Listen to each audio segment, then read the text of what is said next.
माझ्या यूट्यूब चॅनलमध्ये आपलं मनःपूर्वक स्वागत आहे। मी सौ सारिका तेलवणे वारंगे। आजचा व्हिडिओ जो आहे तो उत्तम पालकत्व या संदर्भामध्ये। आपणा सर्वांनाच माहिती आहे की आपण पालक म्हणून आपली खूप मोठी जबाबदारी आहे। आजचं हे धावपळीचं युग आहे आणि ह्या युगामध्ये मुलांना हवा तेवढा वेळ आपण देऊ शकत नाही, पण तरीसुद्धा त्याच्यातूनही आपण आपल्या मुलांनासुद्धा ओळखणं खूप गरजेचं असतं। आणि त्यातलीच एक गोष्ट, ह्यामध्ये एक मुलगा असतो आणि हा जो मुलगा आहे हा 6 वर्षाचा मुलगा आहे।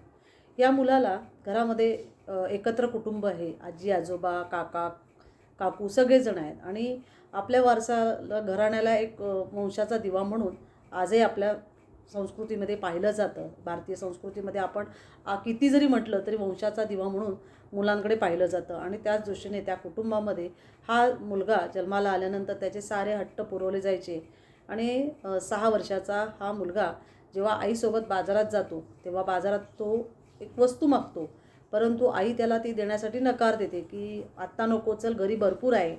तो म्हणतो नाही, मला हा बॉल हवा आहे। तर आई त्याला विरोध करते, घरी भरपूर बॉल आहेत, हा घेऊन काय करणार आहे तू, चल मी तुला घरी गेल्यानंतर देते। नाही, मला नवीनच बॉल पाहिजे। आणि तो रस्त्यात बसतो। तर आईला खूप वाईट वाटतं की आता रस्त्यात सगळी लोक बघणार, म्हणून आई त्याला विरोध करते आणि त्याला सांगते की अरे बाबा चल, मी तुला खरंच देते।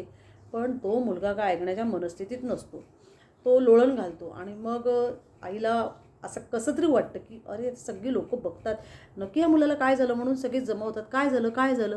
तेव्हा ते लाजेखातर आपल्याला कुठेतरी खालीपणा येतो, म्हणून ती आई म्हणते चल मी देते तुला। असं करत त्याला दुकानात नेते, वस्तू घेते, थोडीशी बडबड करते। घरी गेल्यानंतर सांगते की याने असा असा रस्त्यात धिंगाणा घातला आणि हा बॉल त्याला घ्यायला लागला। त्यावेळेला त्याला कोणीच दुसरे लोक कोणीच बोलत नाही, करे असं कशाला केलं वगैरे काहीच बोलत नाही। आणि मग हळूहळू त्याला लक्षात येतं की आपण वस्तू मागितली आणि जर आपण लोळण घातलं तर इज्जतीला घाबरतात आणि आपल्याला ती वस्तू मिळते। आणि मग तो पुढे तसंच करायला लागतो की कुठली वस्तू पाहिजे असेल तर तो लोळण घालायचा, रडायचा जोरजोरात आणि मग ती वस्तू त्याला मिळायची। पण एक वेळेला असं होतं की त्याच्या आईला लक्षात येतं की हा असं करतो, आपण याच्याकडे लक्ष द्यायचं नाही। पण काय होतं, घरातली लोक तिला म्हणतात की एकच आहे आपल्याला, काय एवढं आहे, दे ना त्याला। त्यामुळे तो ती पण ऊब जिंकतो। आणि मग एक दिवस त्याला त्याची आई त्याला थंड पदार्थ हवा असतो आणि त्याची आई म्हणते नाही नाही सर्दी होणार, असं होईल वगैरे, म्हणून त्याला देत नाही। मग तो डोळे फिरवतो। तो डोळे फिरवल्यानंतर मात्र आजी घाबरते आणि आजी सांगते की काय झालं काय झालं, म्हणून तिला ओरडते की तुला समजत नाही मुलांना कसं वाढवायचं, आम्ही काय मुलांना वाढवलं नाही का, तुम्हाला एवढंसं पण होत नाही। आणि हा मुलगा जो आहे यांनी डोळे फिरवलेत म्हणून त्याच्याजवळ जाते, त्याला उचलतात, त्याला थोडंसं पाणी हे करतात आणि मग तो त्याला थांबी देते करते, हे घे हे घे हे घे करत तो डोळे उघडतो आणि आजी त्याला थंड पदार्थ देते। मग आई पण घाबरते, कारण आपल्यामुळे याला काय झालं तर आपल्याला घरातले लोक बोलणार आणि आपली मात्र काय खैर नाही। म्हणून मग प्रत्येक गोष्टीला तो जेव्हा काय मागेल आणि त्यावेळेला जर दिलं नाही तर तो त्याचे डोळे तो फिरवायचा। त्यामुळे प्रत्येकजण त्याला बाबा त्याला इग्नोर करत नसतात, चला बाबा त्यांनी जे मागितलं ना ते त्याला देऊ करा, त्याची तब्येत महत्त्वाची, तो आम्हाला महत्त्वाचा आहे, असं करत त्याला सर्व वस्तू मिळत असतात। मग मात्र तो थोडा मोठा होतो आणि जसजसा मोठा होत जातो तसतसं घरामध्ये असा विचार होतो की हा आजार पण बरा नाही, पुढे मोठा झाला आणि याला जर हे असंच राहिलं तर मात्र सगळीकडे आपल्या त्या प्रॉब्लेम होईल याच्या नावाचा आणि याच्या नक्की ट्रीटमेंट याच्यावर घेतली पाहिजे। म्हणून हे शहरात त्याला दवाखान्यात नेतात, डॉक्टर त्याला तपासतात आणि पॅरेंट्सला प्रश्न विचारतात की हा खेळतो का, म्हणे हो खेळतो। हा दमतो का खेळताना, म्हणे नाही व्यवस्थित खेळतो।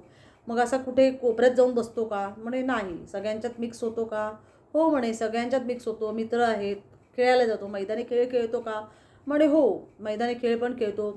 मग ह्याला असं किती वेळा होतं, म्हणे ह्याला दिवसातून एकदा दोनदा तरी होतं।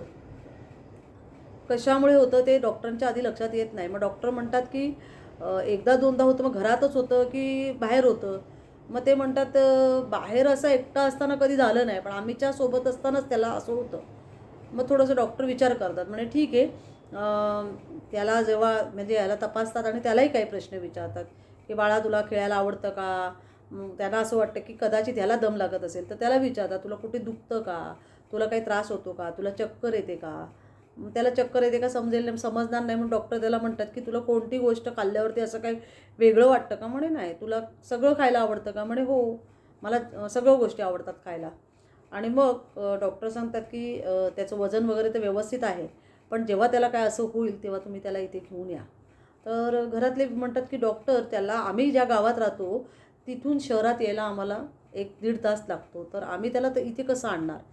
तर डॉक्टर म्हणे ठीक आहे, पण ते झाल्यानंतर नंतरच्या दिवशी तुम्ही तपासाला आणा. मग हे विचार करत कर मला औषधं वगैरे का आहेत का? डॉक्टर म्हणतात सध्या तरी काय औषध नाही आहे, बघू आपण, करूया त्याला. त्याची झोप होते का? म्हणे हो, व्यवस्थित झोपतो, लवकर उठायला पण बघत नाही, उलट आम्ही याला मागे लागतो, उठ उठ उठ म्हणून. ठीक आहे म्हणे. डॉक्टर तोही प्रश्न विचारून त्यांना सोडतात.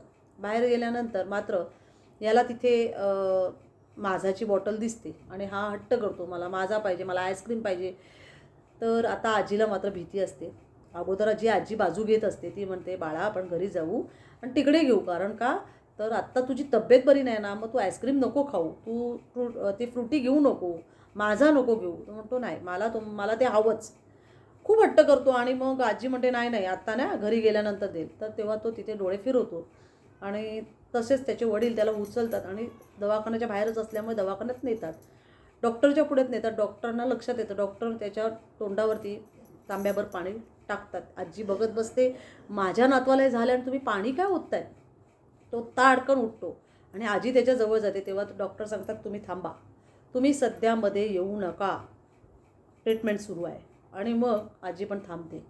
मग तो मुलगा उठून बसतो आणि डॉक्टरांना बडबड करतो, तुम्ही माझ्या डोक्यावर पाणी मारलं, असं केलं तसं केलं, मला त्रास होतो ना, माझ्या डोळ्यात पाणी गेलं, माझ्या नाकात पाणी गेलं. डॉक्टर म्हणतात झाला बरा तू बाळा? तर म्हणतो की नाही, मला मला आईस्क्रीम पाहिजे. मग डॉक्टर सांगतात की ह्याला काहीही झालेलं नाही, हा मुलगा खूप उत्तम आहे, याची प्रकृती छान आहे, याला काही द्यायचं नाही. पालकांना बाजूला घेतात आणि सांगतात याला काही झालेलं नाही आहे, हा तुमची ऊब जिंकतोय, तुम्ही जे पाहिजे ते देत आहेत, ते मिळालं नाही की तो असं करतो. मग त्यांच्या लक्षात येतं, हो हो म्हणे, आम्ही जेव्हा नाही म्हणतो ना तेव्हाच हे असं करतो. तोपर्यंत त्यांच्या लक्षात आलेलं नसतं. आणि मग डॉक्टर सांगतात याच्याकडे दुर्लक्ष करायचं, कोणीच लक्ष द्यायचं नाही, तो ॲटोमॅटिक चालत येणार मागे. आणि मग तो उत्तम असल्यामुळे त्याला काही तुम्हाला बघायची गरज नाही, याला कुठल्या औषधाची गरज नाही, हा मानसिकदृष्ट्या तुमची ऊब जिंकतोय आणि तुम्हाला तो स्वतःकडे अट्रॅक्ट करतोय, बाकी काही नाही, सिंपती मिळवतोय. ती सिंपती कोणीच द्यायची नाही. आणि मग हे त्याला घेऊन घरी जातात. घरी गेल्यानंतर हा जो आहे याचा परत अट्टास तोच असतो की आपल्याला नाही मिळालं का तो धिंगाणा घालत असतो. तर आता मात्र घरातले सर्व व्यक्ती एकत्र झालेले असतात, त्यामुळे प्रत्येकजण ठरवतो की आता याच्याकडे लक्ष द्यायचं नाही. कोणीच त्याच्याकडे लक्ष देत नाही. तो डोळे फिरवतो, तो असाच बसतो, तो किती वेळ बघ आणि नंतर हळूच तो असा बघत असतो की मला कोण बघायला येतं का, मला कोण घ्यायला येतं का. त्याच्यावर फक्त नजर ठेवून असतात, पण कोणी त्याच्याकडे त्याला उचलायला जात नाही, त्याला बोलवायला जात नाही, त्याला उठवायला जात नाहीत, त्याला आवाज देत नाहीत, त्याच्यावर पाणी शिंपडत नाहीत. सगळे जे तो ज्याच्या कामाला निघून जातो. आपल्याकडे कोणी लक्ष देत नाही म्हटल्यावर तो उठतो आणि खेळायला जातो. मग ह्याच्यातून एवढाच बोध आहे की मुलं आपली ऊब जिंकतात.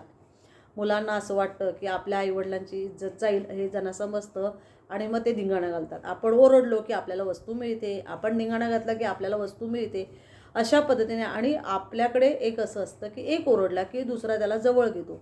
त्यामुळे सुद्धा मुलं एक ओरडल्यानंतर दुसऱ्याकडे जातात आणि दुसरा ओरडला की पहिल्याकडे जातात. आणि ह्यामुळे जेव्हा आपण आपल्या कुटुंबामध्ये आहोत तेव्हा माझी ही गोष्ट नक्कीच आपल्या आजी आजोबांना, घरातल्या मोठ्या व्यक्तींना ऐकवा, कारण घरातील सर्व व्यक्ती जेव्हा एकत्र असतील तेव्हाच ते मूल उत्तम घडेल. नाहीतर आपण जेव्हा नियम लावायला जातो, हे नियम लावताना सर्व घरातल्या कुटुंबातील व्यक्तींनी एकत्र येऊन तो नियम लावणं गरजेचं असतं, तरच ही मुलं योग्य दिशेला जाऊ शकतात. त्यांना जर योग्य दिशा मिळाली तर नक्कीच ते सुद्धा यशस्वी होऊ शकतात आणि आपलं पालकत्व जे आहे ते सुद्धा उत्तमरित्या होऊ शकतं. म्हणजे जे मूल घडणार आहे हे घडवताना कुटुंबातल्या प्रत्येक व्यक्तीचा तितकाच हातभार असणं गरजेचं आहे.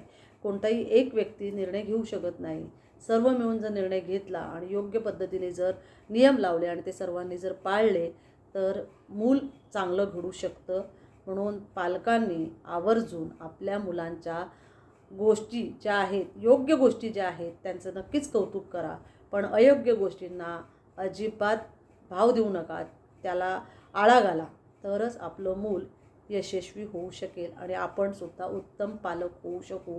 अर्थातच पुढची पिढी, समाज जो आहे तो उत्तम घडण्यासाठी मुलं चांगली असणं गरजेचं आहे. आणि समाज चांगला घडायचा आहे तर हे मूल चांगलं असेल तर पुढची पिढी, त्यांच्या पुढची पिढी येथे संस्कृती पुढे जाऊ शकेल आणि आपले जे समाज आहे हा उत्तम घडायला वेळ लागणार नाही. माझी ही गोष्ट आवडली असेल तर जरूर लाईक, शेअर आणि सबस्क्राईब करा. माझ्या या गोष्टीला कमेंट्स करा. धन्यवाद.